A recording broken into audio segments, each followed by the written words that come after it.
Once upon a time, there was a big cat who loved Christmas mornings because that's when he received gifts from Santa Claus. The gift always contained sweets and chocolates, which made the cat very happy. Whenever he opened the gift and found chocolates, he was thrilled. But when he tasted the chocolate, he was amazed by how delicious it was. After finishing the chocolate, the cat would search the house for more chocolates, usually finding them in the fridge. Sometimes he'd find them in a secret stash. He'd happily eat them, but then he'd crave more. So he'd go to a big store where chocolates were sold. In the store, he'd search every shelf until he found the chocolate section.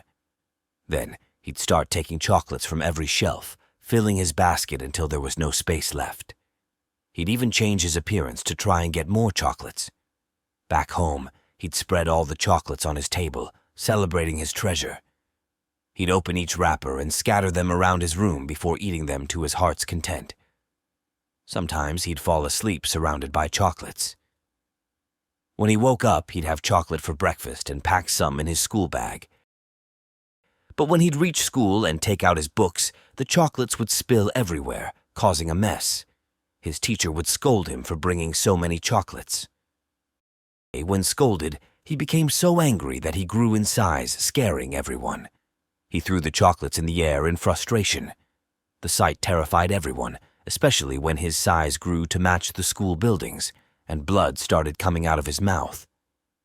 A boy shouted to inform him about the blood, and the cat, noticing his broken teeth, rushed to the bathroom, where blood covered everything. An ambulance was called immediately, and the cat was taken to the hospital. In the operating theater, the cat's teeth were fixed, and a mask was put on him to prevent him from eating more chocolates. Although disappointed, the cat kept yearning for chocolates, staring longingly at them. Eventually, he couldn't resist anymore and tore off the mask, indulging in chocolates once again. But this time, he ended up back in the hospital, where doctors advised him to stop eating chocolates every day. Moral: don't eat more chocolate. Be careful, kids' health.